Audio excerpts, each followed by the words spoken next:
How to fix Facebook birthday notifications. Hello everyone, in today's video I will show you how to fix this on your Facebook.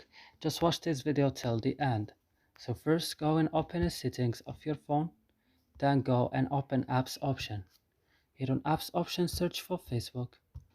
Open then Facebook like this and scroll down and click on storage.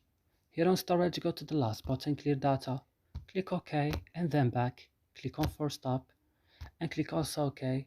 As you see this option here, remove permission if app is unused, allow it like this and go to notifications, disallow it and allow it again, and after this your problem will be solved. I hope this video is helpful for you. Don't forget to like and subscribe in our channel. See you in another video.